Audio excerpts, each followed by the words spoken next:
Topic है आदर्शात्मक सिद्धांत। राज्य की प्रतिकृति का आदर्शात्मक सिद्धांत कई नामों से जाना जाता है। बुसांग से दार्शनिक सिद्धांत, हॉब्स से आध्यात्मिक सिद्धांत के नाम से पुकारते हैं। सिद्धांत का जन्म प्लेटो और अरिस्टो के विचारों से हुआ और इसके अनुसार राज्य एक प्राकृतिक संस्था तथा स्वयंपूर्ण संस्था व्यक्ति के राज्य के अंतर्गत रहकर ही अपने व्यक्तित्व का सर्वोत्तम विकास कर सकता है। सिद्धांत के अनुसार राज्य के राज्य स्वयं में ही एक लक्ष्य है। आदर्शवाद सिद्धांत के प्रतिपादक है कांट, हीगल, ग्रीन, ब्रिडले, बोसांके।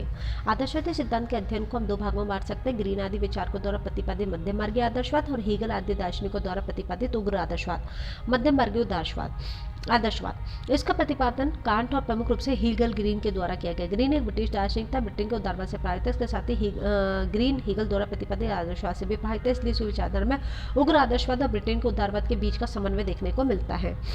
इसके प्रमुख सिद्धांत निम्नलिखित हैं। राज्य एक नैसर्गिक संस्था। ग्रीन के अनुसार मानवीय चेतना स्वतंत्रता की मांग करती है, स्वतंत्रता में अधिकार नीति और अधिकार राज्य की मांग करते हैं। राज्य एक नैतिक संस्था। मनुष्य सदाचार संबंधी आदर्शों का पालन करके अपने व्यक्तित्व का विकास कर सकता है। राज्य ऐसी बाह्य परिस्थितियों को प्रदान करता है जिसके अंतर्गत रहकर ही सदाचार संबंधी नियमों का पालन किया जा सकता है। व्यक्ति और राज्य परस्पर अन्योन्याश्रित। आदर्शवादी सिद्धांत के अनुसार राज्य और एक जीवित सावयवी है और राज्य व्यक्ति वही संबंध शरीर और अंगों में होता है। राज्य अपने नागरिकों की सामाजिक इच्छा का प्रतिनिधि। राज्य का अंतर व्यक्तियों की सामाजिक और जन कल्याणकारी इच्छा है। ग्रीन के अनुसार राज्य शक्ति नियमन मानवीय इच्छा पर आधारित होता है। जर्मन दार्शनिकों का उग्र आदर्शवादी सिद्धांत। कांट ने तो आदर्शवादी सिद्धांत का प्रतिपादन उदारवादी ढंग से किया, परंतु हीगल ने इस प्रतिपादन अत्यंत उग्र रूप में प्रदान किया। उग्र आदर्शवाद का परिचय स्वतंत्र से प्राप्त होता है। कहता है कि राज्य पृथ्वी के अंतरात्मा परमात्मा का अवतरण है, वह सर्वशक्तिमान है, कभी कोई त्रुटि नहीं कर सकता और अपने लाभ के लिए बड़े से बड़े विजन प्राप्त करने का अधिकारी है। इसके प्रमुख सिद्धांत निम्नलिखित हैं। राज्य व्यक्ति के मध्य संबंध प्राकृतिक होते हैं। राज्य व्यक्ति का संबंध व्यक्ति के व्यक्तित्व का अभिन्न होता है। इसके लिए राज्य व्यक्ति का संबंध प्राकृतिक है। व्यक्ति का वर्तमान रूप राज्य के कारण ही और राज्य के बिना उसका स्वरूप स्थिर नहीं रह सकता। राज्य मानवीय स्वतंत्रता की प्राप्ति का एकमात्र साधन। राज्य मानवीय स्वतंत्रता के एकमात्र साधन मात्र है, इसलिए स्वतंत्रता कानून दूसरे के विरोधी नहीं बने, एक दूसरे के भाग हैं। राज्य एक ही नैतिकता का स्रोत है।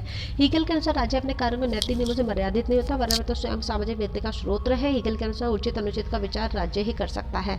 व्यक्ति को शासन के विरुद्ध विद्रोह का अधिकार नहीं। उग्र आदर्शवाद के अनुसार राज्य सामान्य इच्छा का प्रतिनिधित्व करता है। सामान्य इच्छा मनुष्य की सद्भावना का प्रतिनिधित्व करती है। अतः राज्य के आगे पालन में मनुष्य अपनी सदिच्छा का पालन करता है। इसलिए हीगल के अनुसार राज्य की नीति का विरोध करना, आलोचना अनुचित नहीं बना पापपूर्ण कार्य है, युद्ध वांछनीय। हीगल के अनुसार अंतर्राष्ट्रीय निबंधनों का पालन करना राज्य के लिए आवश्यक नहीं, अपने कल्याण के लिए राज्य स्वयं ही अपनी सोच विचार कर सकता है। और आदर्शवाद के अनुसार युद्ध वांछनीय है और एक पुण्य कार्य है। हीगल का कथन है कि युद्ध की स्थिति में से ही राज्य के निजी व्यक्तित्व का ज्ञान होता है।